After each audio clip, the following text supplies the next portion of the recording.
Good morning, everyone, and welcome. This is Joe Scarice, co-host and co-founder of the Creative Birth Strategies podcast and house here on Clubhouse.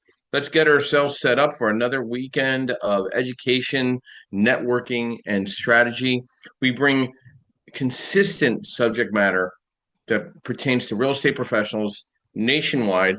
And I'll begin starting here in just a few minutes. Let me just get myself situated here. I want to always thank our followers and our listeners every morning, where we provide every Sunday morning, 9 a.m. Uh, education, networking, and strategy. We'll get started here in just a quick second.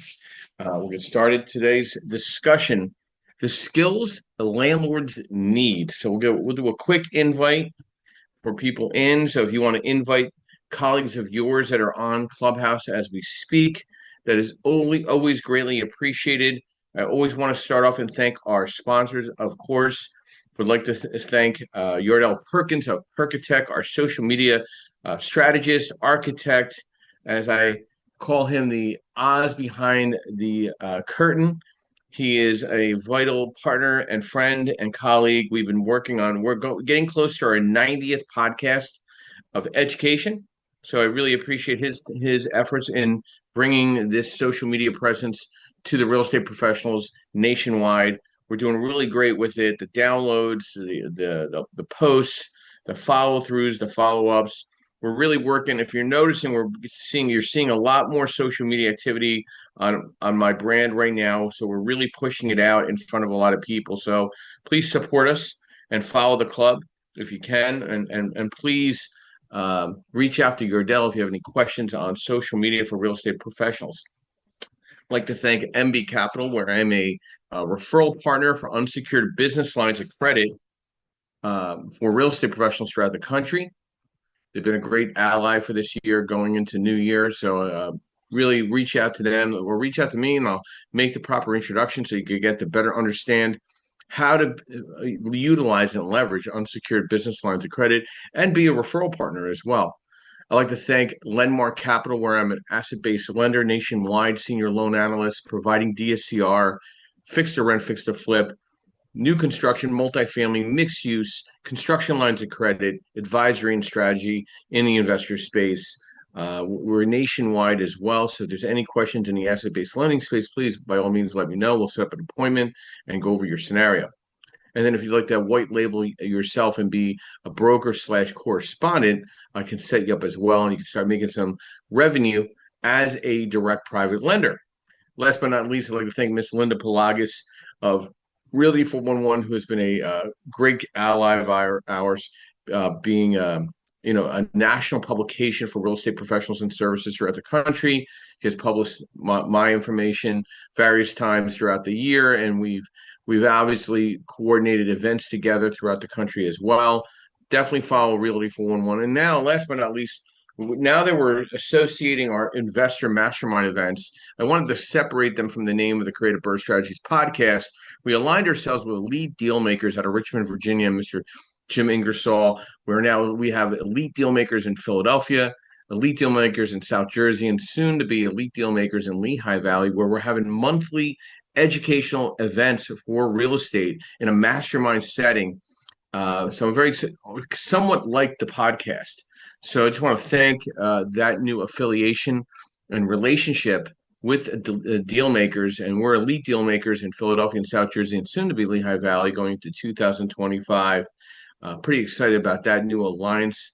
Obviously, I also provide CE accreditation for licensed real estate agents in any state in the country on asset-based lending. So if you'd like to sponsor a event for recruitment or for your company, I can come in, teach the class for free, offer a lunch or a breakfast, and provide insight for, say, 2 hours for your real estate agents. And they get CE in understanding the asset-based lending industry. So let's get caught up on our market this morning. Some interesting news that I found. Very interesting. First, I thought this was a very interesting article, a quick article, just nothing too crazy. I just want to look it up real quick to make sure I got it in front of me.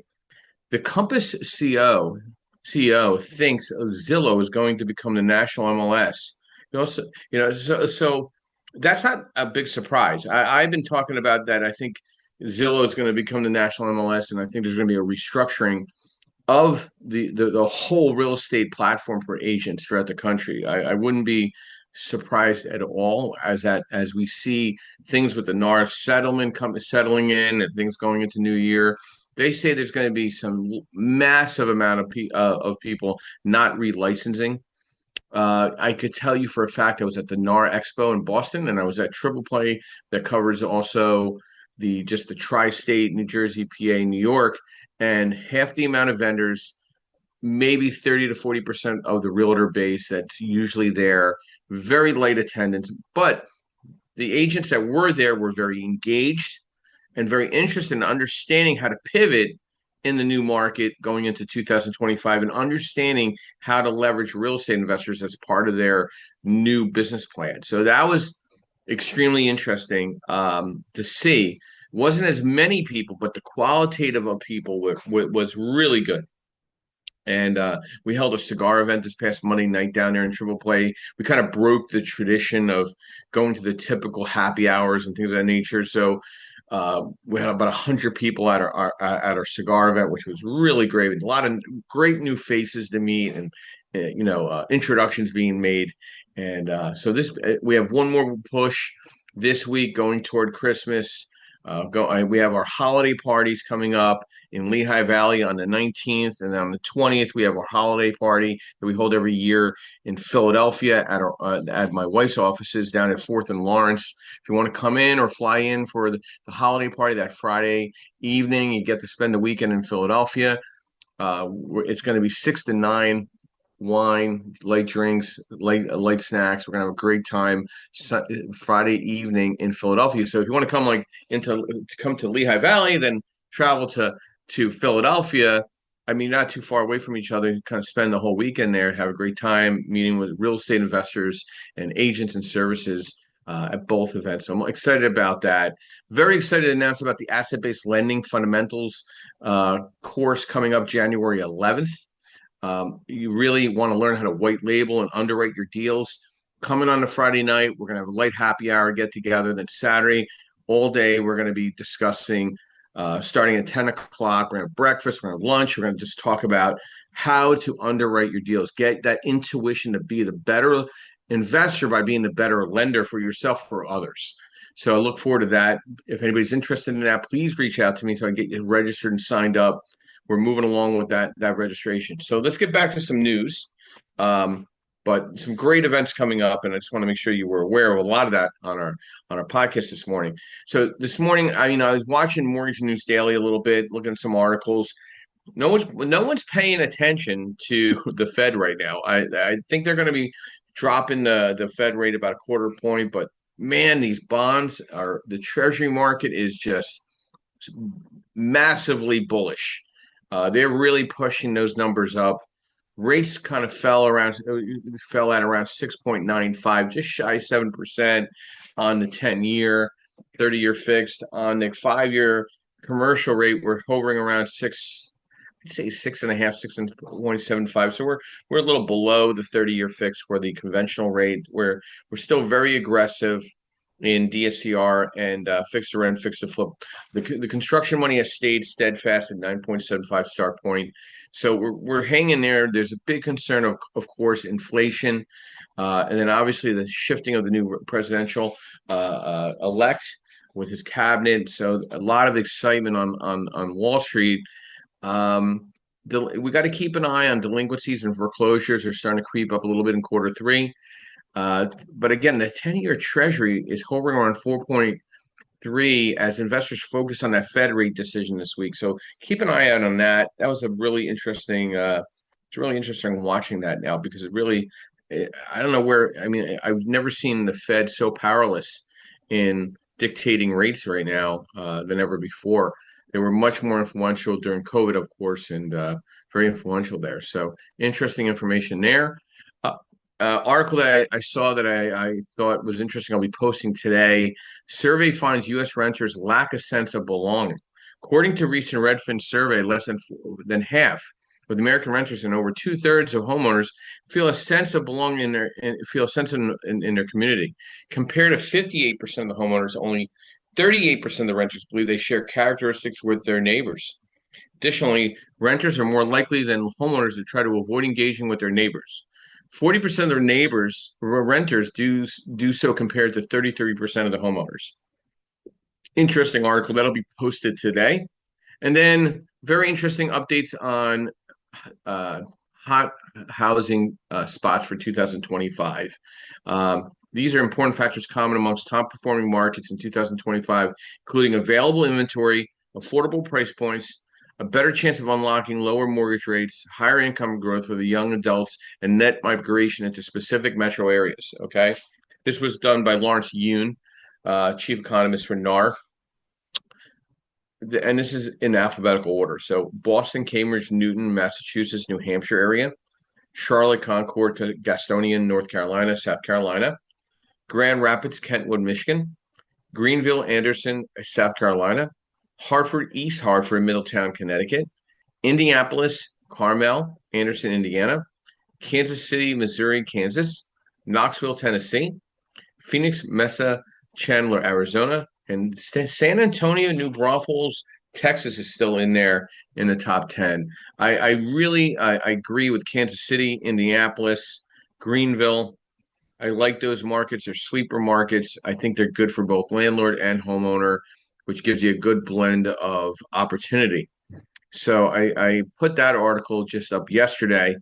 And today's discussion, the skills landlords need, I did put out an article on this along with a survey on LinkedIn. So look out for that as well. And, I think landlords always have to kind of redefine themselves in sharpening their tools. And we're going to talk about some important skills that a real estate investor landlord needs. As the real estate investor landlord needs these skills to kind of like succeed in the industry. I see so many failed attempts in landlording. I was at a function last night with a landlord that owns 50 properties, and he just can't get the bookkeeping under control. Like he can't. And I keep telling him, you got to use this, you got to do this, and he keeps pushing away from it because he's worried about cost. Sometimes it costs you more when you don't listen, right? Financial management is number one. And number two is understanding your property valuation. Like, what is the value of your property? You should know what the values of your properties are. Sit down with your realtor or be the realtor investor. Like, there's nothing wrong with that. You need to understand your comps. You need to understand your rental market comps. And you need to understand also how to market and advertise your properties if you're going to self-manage. You're going to utilize a property management company, still understand marketing and advertising. Are they marketing and advertising to the right demographic, to your classification of your rental?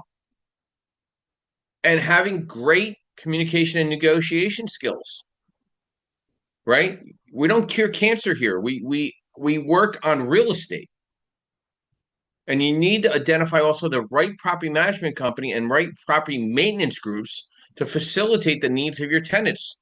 Happy tenants pay rent. Pissed off tenants don't.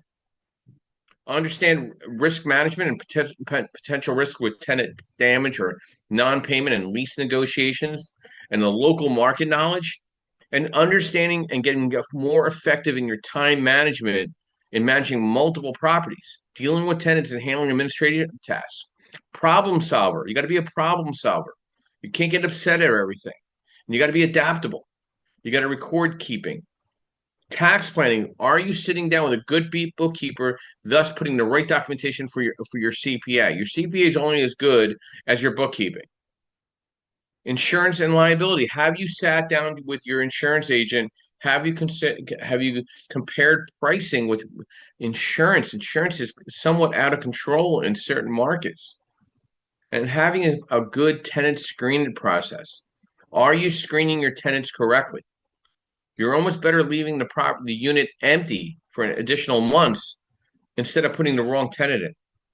And then understanding how to perform basic maintenance and repairs and having on-call maintenance and repair people up and above your management company. And understanding what type of renovation and remodeling adjust to the market to your property. property inspections, have that as part of your lease, quarterly, monthly, whatever it needs to be.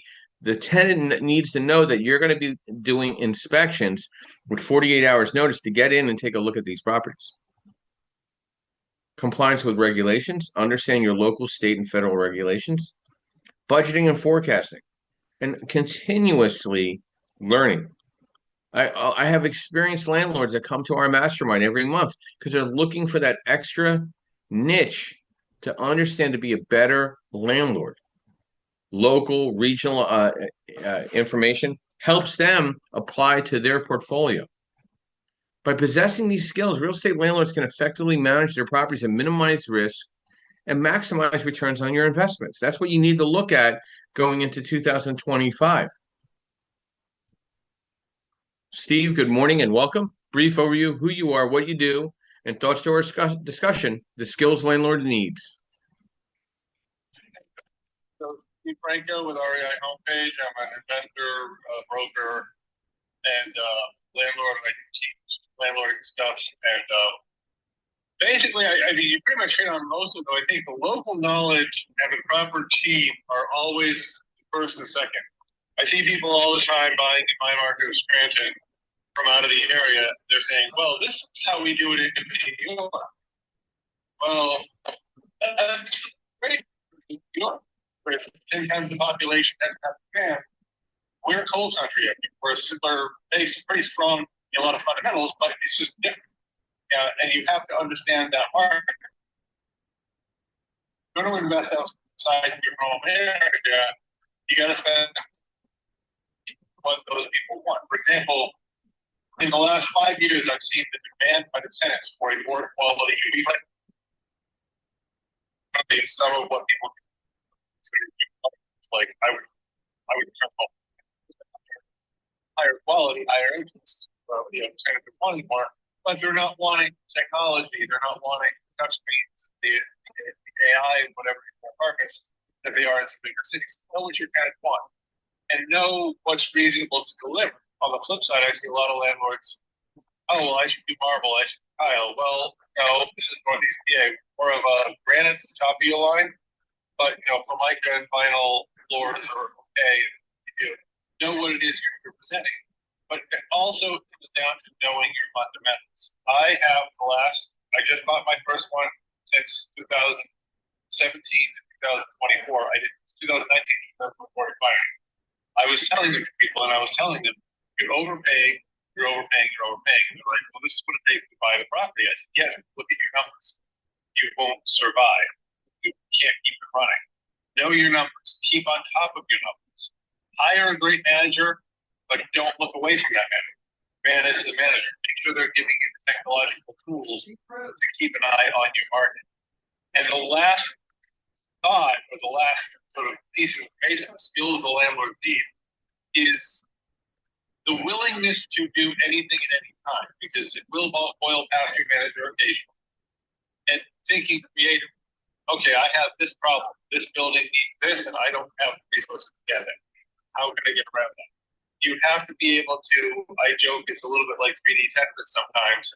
The tenant's demands, the contractor, the demand rig company, town, making it all fit. You as the owner have to be relatively creative in working with your team to get it done. And the last point is to understand who your tenant is and make sure that every delivery you get, no matter how cheap your market, no matter how low end, no matter how C or lower grade you might be choosing to rent at, that they sit down and don't say, I am happy, I'm getting good value for what I'm spending. I'm spending, $5,000 a month. Keep the numbers. That's a big number for a rental. I better be getting a really awesome unit. I'm spending $500 a month. I still deserve something. I can look around and say, you know what? This is good for me right now. I feel safe. I feel respected. Because as Joe said, happy tenants pay rent. Unhappy tenants find ways to market. And if you understand who they are, what they are, and what they need, then you can deliver that in an affordable, profitable manner. And it all ends with numbers. You can't overgive, and you also HUD rents are going down. You're breaking up, Steve. Some of our Thanks, Steve. Appreciate the insight. And he touched on a couple things that I think are important. There are specific tools and software and resources that can help the real estate investor or landlord streamline their property management tasks and improve overall efficiency, right? What are we talking about when it comes to property management software? We're talking about Appfolio, Buildium, Rent Manager, Yardy Breeze, Zillow Rental Manager, accounting and bookkeeping services like QuickBooks or Zero or Wave, rent collection and payment processing, rent payment, pay rent, Zago, maintenance and repair management, maintenance connection, fixed flow, happy inspector. Then there's tenant screening background checks, tenantscreening.com, rentprep.com, smartmove.com. Then there's marketing and advertising, Zillow, Trulia, Craigslist, and then some other resources that you might be able to look into. National Association of Realtors, NAR, National Apartment Association. I'll be attending as a vendor at two of them in March because I think it's important. And local real estate associations. I was just at Triple Play. I was just at NAR. So I see the importances of staying in front of the real estate agent. I see the importances that I think the real estate agents really realize that they need to understand investor friendly environment because I think that's going to be the populace of your growth in 2025 still. Now there's still some concerns being a landlord going into 2025, but you need the right tools and softwares and resources to streamline your property management tasks and improve your overall efficiency, increase your profitability. I mean, these are very important factors. Now, what is the real estate outlook looking for 2025? The past year has seen several changes that are likely to affect the residential rental market. Increased housing inventory in many areas. I think there'll be lower mortgage rates compared to this past year, and job growth and economic recovery since COVID-19 pandemic. Higher inventory is going to be there, okay? Affordability. People are going to need to catch up with what's happened over the last several years in the economy with inflation and the cost of living and just everything becoming very out of reach. You got to stay profitable and consider revising your rental applications and lease agreements reflecting changes to cost and market conditions. How might regulations and rental policies change in 2025? There's a word out there on the street right now, rent control. Okay. That might happen. And I had somebody say, I don't have a problem with that. I said, well, do you have a problem if your taxes and insurance exceed the rent control allowability? And she goes, yeah, I would have a problem with that. Okay, then you got a problem. And are condos and multifamily properties expected to continue gaining value in 2025? I just don't see that. You have a gluttony of new apartment living, condo style apartments. So if you're putting somebody in an apartment that they can't afford to buy the condo, what happens to the condo value? It goes down. And what if rents kind of get a little stagnant? Then the multifamily value at play goes down. I think you're going to see some serious impact in California, Texas, New York, and Florida. You're already seeing it in Florida. You're seeing certain hedge funds backing out of lending in certain areas or doing a whole reset because certain areas like in Florida are now lopsided. Will this will 2025 be a good year to invest in additional properties or improvement? You got to consider when deciding whether to purchase additional properties or make improvements. Existing ones include home prices, interest rates, and regulatory environment. Okay, these trends suggest 2024 might not have been the best time to invest with more properties, but I want to paint more of a positive picture of market conditions in 2025. I think rental property owners might find that the coming year will be a good time to expand their portfolios. Regarding property improvement, sustainability is gaining in popularity amongst consumers. People want to see more eco-friendly improvements and reduce energy use and carbon emissions. So you're going to see some green movement, green building improvements in a lot of this. The old landlord with the big bag of keys is kind of going to go away. I think keypad entry, A lot of lights, a lot of video. The safety and concern of the tenant is going to be extrapolated in 2024. And what new property types or markets could landlords explore in 2025? You know, you want to look at a good barrier of entry. You want to look at making. I mean, a lot of my landlords on the Burr are making 2% a month on their money on the back end. They might be leaving a little money in the deal. They're not going 75% LTV. Maybe they're going 70 or 65% loan to value, and they're really pulling off a lot of cash flow. They're looking for that $500 a door or 2% on DSCR. They're very concerned. Like the old time of seeing 1.2, for the more experienced investor, they want to make 2%. They want to make 24% a year on their money. And I feel it's still possible if you identify the right property to what you can sustain and stabilize in the market. I think people get a little too zealous on renovation and too close to the mark of value, or they're not focused enough on what the after repair value is. They're not as concerned. They just want to get into a deal. And that's not a good investment plan.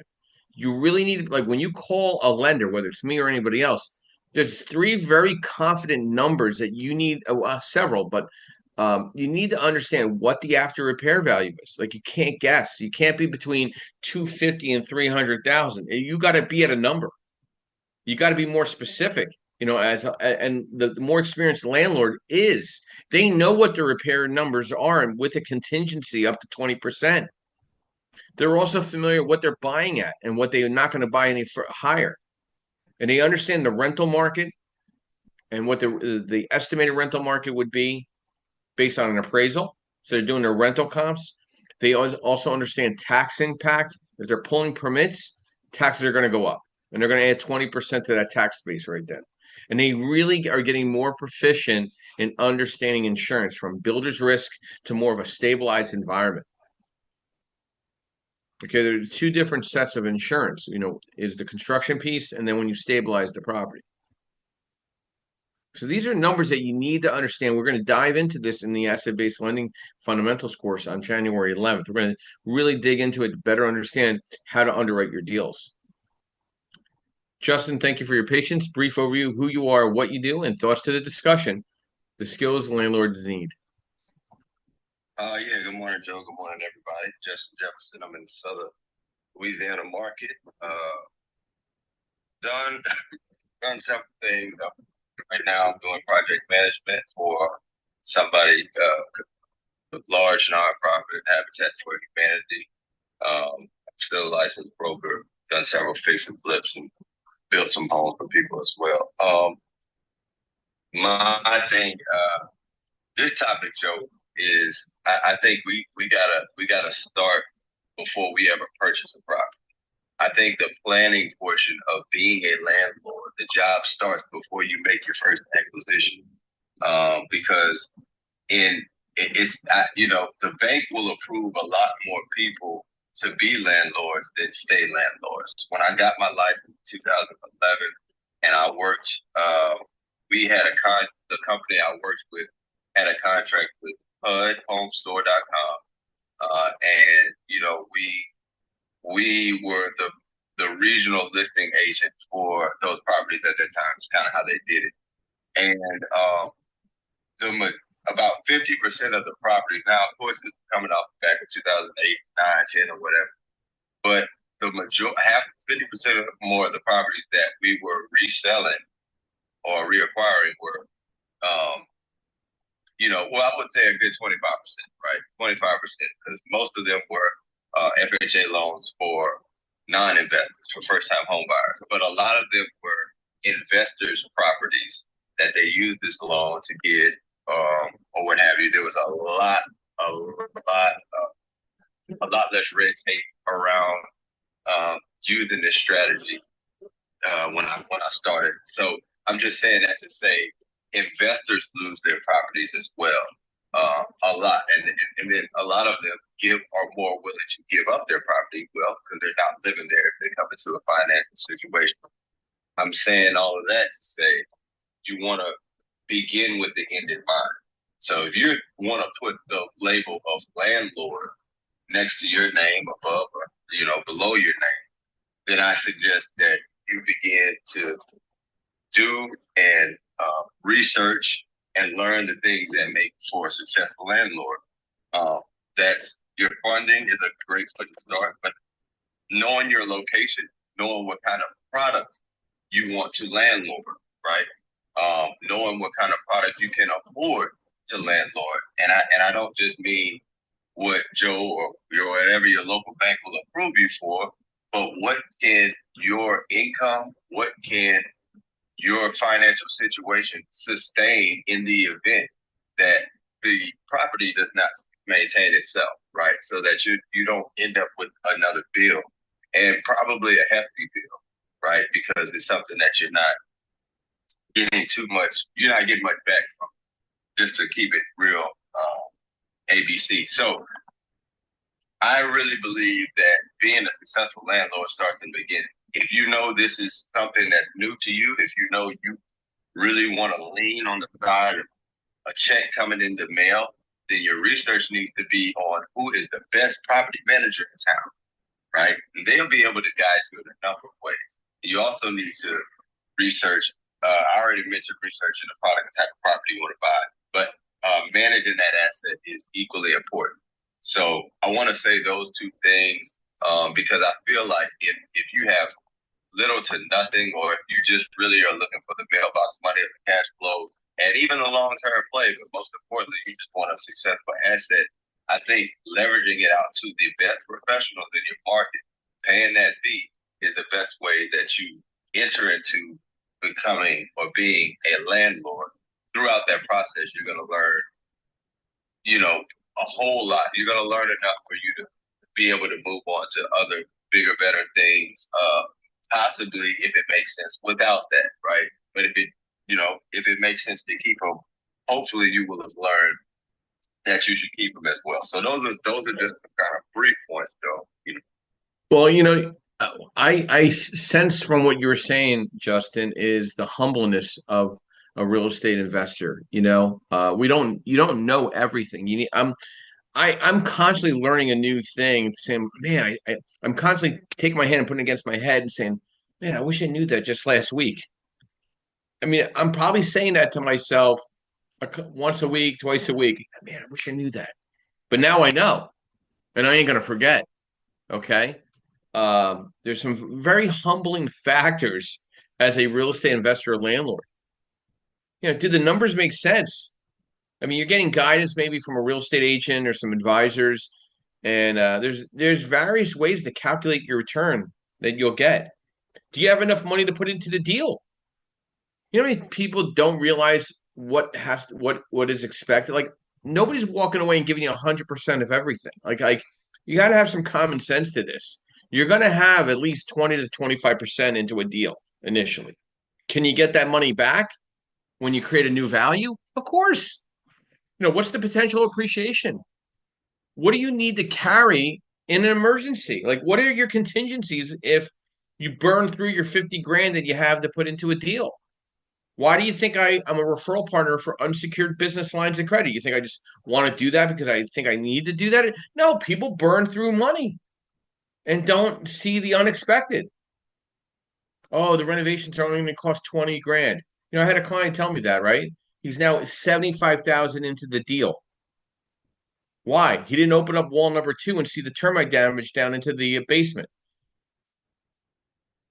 Did he have the money for it? Yes. What if he didn't have the money for it? Would he be screwed? Yes. Did he have unsecured business lines of credit as a backup? Yes. Did he have to over leverage his personal credit? No. Because why? He listened. He listened. He paid attention. I have more experienced landlords always texting me, "Hey, do you have this? Do you know this person?"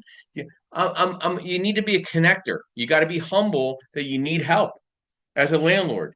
You're constant. Just imagine yourself in a little boat, and there's holes in the boat, and you're plugging in with fingers and toes, and you only got 20 of them.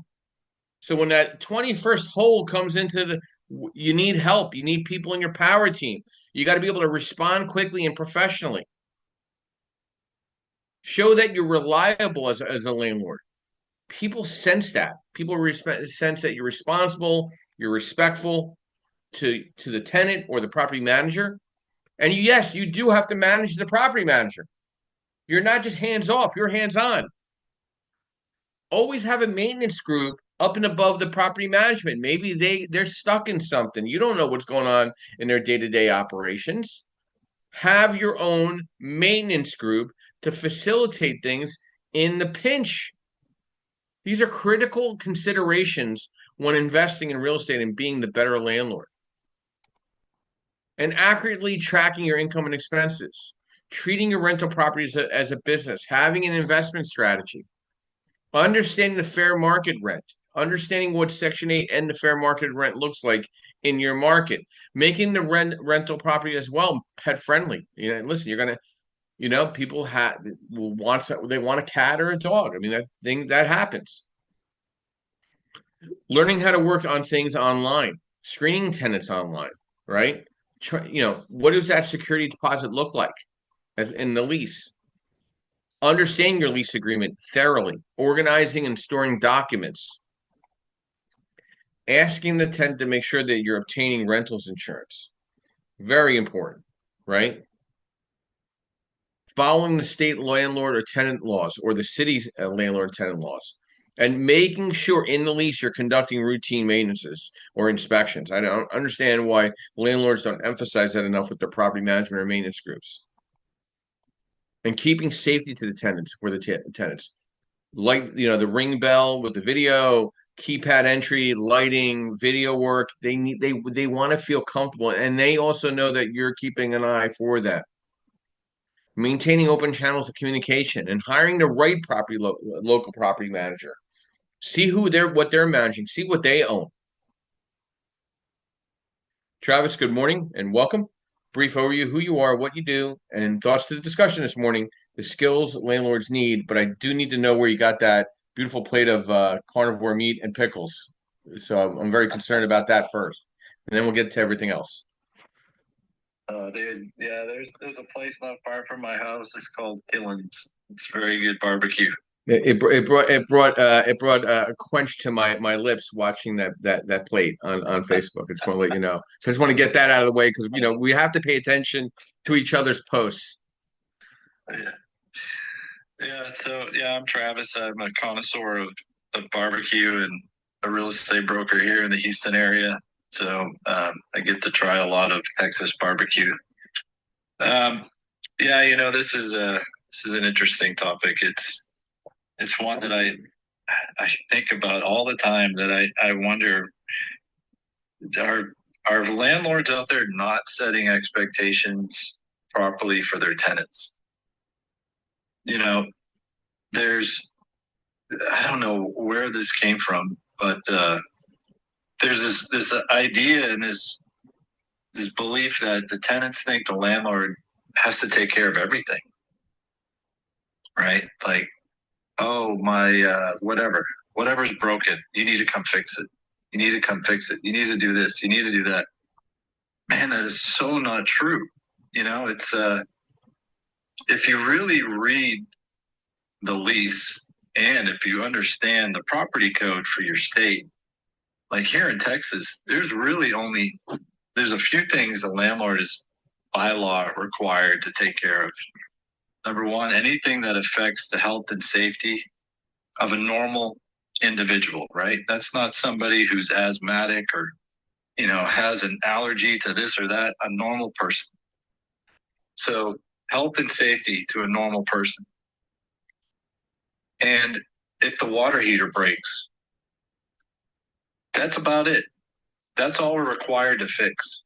So if your dishwasher breaks, the landlord doesn't have to fix it. If the whatever's going on, your plumbing stops up, not a landlord problem. The window breaks, you go fix it. There's so many things that tenants call on the landlord to come fix. There's mildew above my shower. Yeah, well, you're turning on the fan. Are you opening the window that's in the bathroom? Clean it.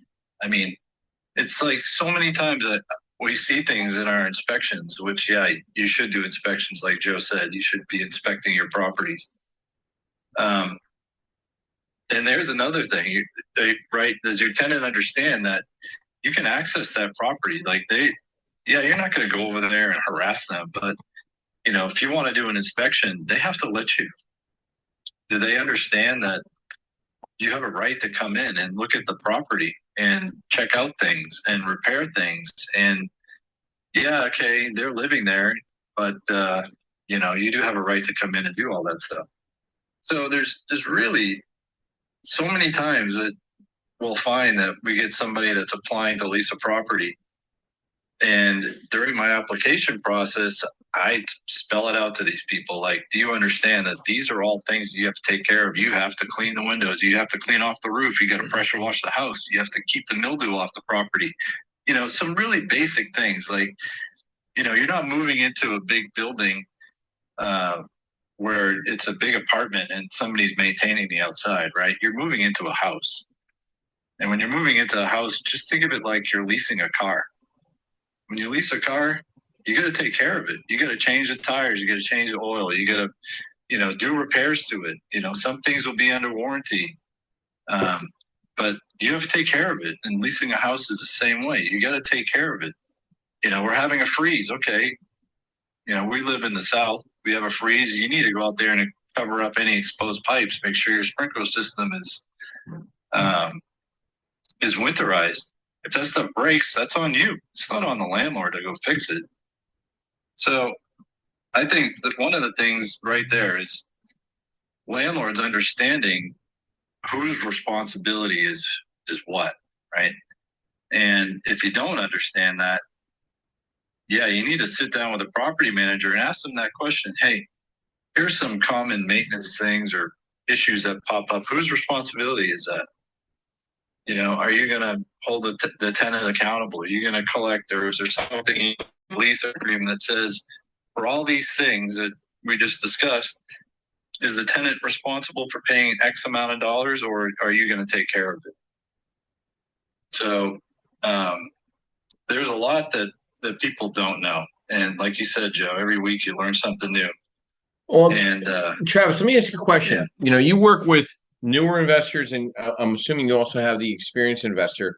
Is the conversation different when you engage with the more experienced investor? And then are you insulted that they might have a maintenance group outside of whatever you do from a maintenance call perspective? Like, you're not insulted in that way if they have backup to whatever you're doing. I mean, how is that conversation with the more experienced investor compared to the lesser experienced investor? Is there a difference of mindset? What's the difference in the mindset of that individual? Or are you just working with more newer investors?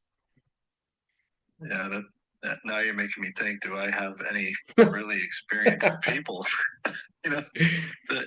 I have clients that they own multiple properties and they self-manage them. Okay. And we list them for lease, but I think they understand, right? Like that, I can think of one of my clients in particular. Like in his lease, it'll say that you're going to pay the first $250 of any repairs. So, people get taken back when you're telling them, I'm going to have to pay for that. Yeah, you do. You have to pay for that. So most of the people that we manage properties for, they're very much hands off, and they just enjoying the fact that they're getting money in their account every month and that they don't have to deal with anything. I think that's the majority of people. The ones that are experienced, they're probably going to self-manage. I just don't understand how they think that's like you explain it perfectly. You're going to drive a car and you're not going to get an oil change. You're not going to check the tires. Like I had a tire thing went off on my right tire on my back. I do a lot of driving. I went to the station. I got 2 new tires in the back. I didn't even question it. Just I don't even want to have a problem. Why aren't landlords realizing property managers are only going to do so much within the parameters that they're offering services? Like, why don't they want to be somewhat hands-on? Like, why wouldn't you have your own maintenance group, your own bookkeeping service? Why are you depending on a third party to do all this? What am I missing? Like, am I missing something? Is there training courses that could be extended to the landlord to better give them insight to be better friendly landlords to property management companies? Am I missing something here? Well, I think it's because most of the property managers, they should have that in place, right? They should, and that should be one of the reasons why you're hiring them. I mean, if you're not hiring a manager to act in your place as the landlord, then what are you hiring them for? Just to collect the rent? I mean, what's the point? Yeah, So, there's something missing. It's the same thing in the real estate brokerage environment, Travis. When I meet a real estate agent and they're like, "Why isn't our broker telling us about asset-based lending?" Because they don't know about it, and they don't want. But they're getting paid by their in-house that doesn't want anybody to know about it because then they'll lose business, and they don't realize they'll gain business if they give their realtors insight to asset-based lending. So it's this big conflict. The broker doesn't know, should I get paid by the person that's in-house, or should I risk educating my agents to be more investor friendly and understanding a new industry? It's the same thing with property management. Most real estate offices don't know a lick about property management, right? yeah, no, I don't think so. And there's plenty of brokers, big brokerages where they don't allow the agents to do property management because they don't want to take on that risk. So I don't know, man. But what should a landlord know? And anybody that's getting into this, it's not just about cash flow. There's a lot of other stuff that you need to be taking, that needs to be taken care of. And one of those things is, yeah, checking out your property on a regular basis. Yeah, I agree with you. And thank you, Travis. And please keep posting those carnivore like meals for us because a guy like me needs that energy every once in a while to see that. Yeah, man. Whenever you come to town, you let me know. We'll Uh, eat some barbecue. Predictions are saying I'll be in Texas in the second quarter. So we'll definitely be checking out some beef ribs somewhere. I can guarantee you that. All right, sounds good. Excellent. So Yeah. what's that? Thanks, Travis. So having a checklist is what really matters, right? You got to define your investment goals as a landlord. Investing in real estate for passive income through rental properties, it's not passive. You're involved. Growing your wealth through capital appreciation in markets, yeah, but you got to be involved, right? Conducting thorough market research, local location analysis. Just because you own a property, a property management company is taking care of it, don't you think you should be understanding what the rental market looks like and what the values are looking like? Are they depreciating? Is there economic indicators telling us what's going on in your market? Job growth, infrastructure development, government initiatives, demographic trends, what's happening? Are millennials moving in or out? Gen Z generations are shifting in their housing preferences.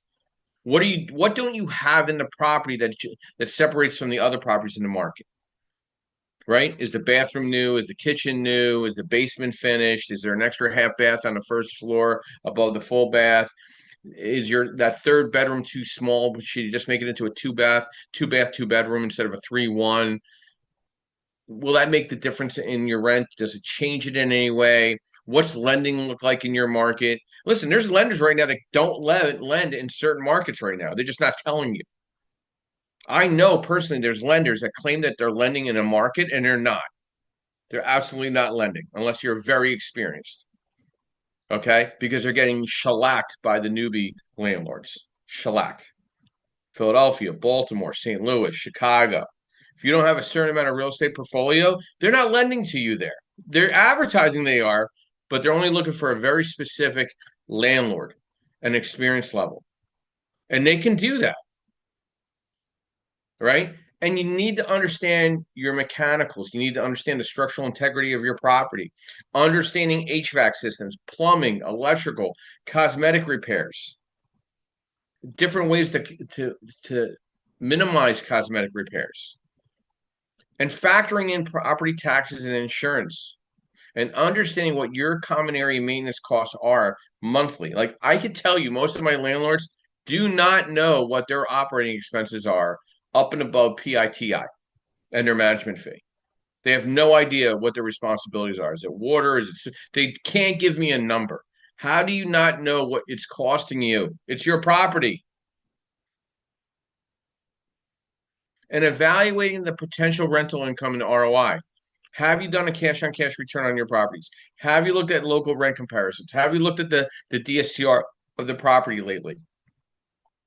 Have you gone to a zoning meeting or a neighborhood meeting, understanding the laws and the regulations and the rub that's in that neighborhood? What's going on? Are they upset? Are they happy? Is there progression? Nobody's ever happy, but there's always ways to understanding your market better and understanding the impact of technology and sustainability, smart home technology, sustainability, energy efficiency, and building your team of experts. I talk about this every single week. Real estate agents, real estate attorneys, contractors, accountants, lenders, insurance agents, title agents. A title agent is supposed to be, listen, title is not rocket science here. You do a background check on the title order, and the title reps, they kind of play the intermediary. They are in place to be a connector. They're constantly connecting people to one another. That's how they get business. Title research is kind of standard by any title company. You're only as good as the back office in that, but the rep has to be a connector. They got to separate themselves and always have an exit strategy to every property, whether it's short-term or long-term. Real estate investing as a landlord is a powerful tool for building wealth, but only if you approach it with a well thought out plan. You have to have a checklist to put together to surround yourself with the right real estate power team. You can increase your chances of success and avoid common pitfalls. That's why we have these educational discussions every Sunday morning, 9 a.m. And everything's on the website too as well. I don't think people are taking enough consideration in what your obligation is as a landlord. Really pencil down, just take one of your properties and write everything out about your property. What do you think the value is? What do you think you've put into the property over the time that you've owned the property? What do you think you need to put in that property to separate the rental market value of yours to the market itself? Are you at market value? Whether you put in backsplash or a new bathroom or new kitchen or add an additional half bath, does it make any difference? Does it make sense to finish your basement? Don't negotiate and give anything to your tenant to do anything on your behalf of your property, ever. Do you have a good maintenance company on call up and above your property management company? Do you have a solid lease based on the current changing of the market in your market? Is your lease up to date? Have you gone to a local real estate investor association meeting and had to sit down with an attorney that's there that's trying to grab some business there to do leases or eviction? What's evictions look like in your market right now? Who's moving into your market? Right? These are really basic questions that you need to ask yourself. And it's humbling sometimes. You don't know everything. The old words of location, location, location is no longer just the case. You need to understand your property wherever it's located. Like, you don't think a lender is going to do a Google map just to see what the property looks like? Be honest and open to criticism to your market. I mean, I've had a couple conversations this week. Like, are you kidding me? You think this property is worth this? I mean, you got gang activity on your block. I'm seeing it in Google Maps. Be honest and don't think you're going to get maximized loan to value in those type of environments. Be a little more humble. I mean, you want 75% LTV, and it looks like they got rifles and guns right next to your house on Google Maps. That's not going to happen. Have a prepared explanation to what you're doing to that market that's going to sustain you through how about questionable times with crime. I think when you expect, hey, I put a lot of money into this property, I should get it all back. That's not really what a lender wants to hear.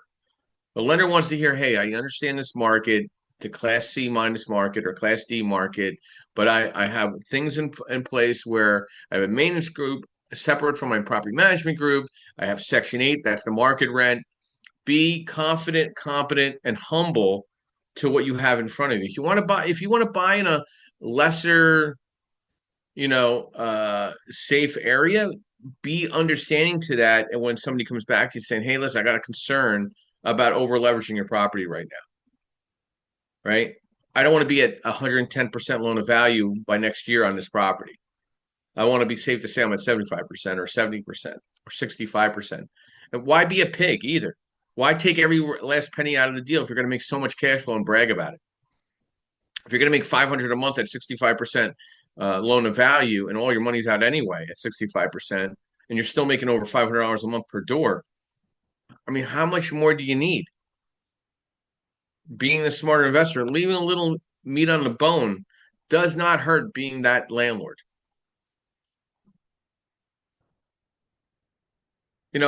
Many landlords often overlook essential aspects like proper tenant screening, failing to maintain the rental property adequately, or not adhering to fair housing laws. These mistakes can lead to issues as problematic tenants, legal disputes, property damage. I think there's some statements that, 5 things you never want to hear when renting an apartment. I hate my landlord. Every potential landlord is going to ask why you're moving, right? So you get that's a quick flag of bringing that tenant in. Let me ask you one more question. Like, I can't wait to get that puppy, the Rottweiler, to take over the whole block. My partner works right up the street. You got to be careful of who they're allowing to move into your property too. Oh, I'll pay in advance. Why are you so eager to pay in advance? That should be a red flag, right? Some golden rules as a landlord. Buy from motivated sellers, buy in an area of strong rental demand, buy for positive cash flow, buy for the long term, and always have a cash reserve buffer. Now, in the course, we go over what cash reserves look like and why and how and what makes the difference there as well. And again, I keep emphasizing this course January 11th because we're spending the time on a Saturday to make sure you walk away being a smarter landlord, being the better property manager, being the better property maintenance group. Justin, some final thoughts to our discussion this morning, the skills landlords need. Yeah, Joe, man. Yeah, laughing a little while ago, but absolutely, man. Google Maps tells all. It does. Yeah, I mean, that little van with the camera on top, man, catches everything. So, but I did want to chime in on what you and Travis were kind of speaking on earlier. I think you were referencing why people, leverage out. And Travis pretty much hit it right on the head on the why people. But you were saying what's the big deal? And I think the big deal is it creates another job. It creates another set of list of items of activities that you have to do and do well, right, to be successful in servicing that property. And that's just one aspect of being a landlord. So I think that's the big push to get them off. But you also reference kind of, how some realtors are hesitant and stuff like that. And my message to you with that, because I know you do a lot of man, and I know you're real good. Just get away from those folks.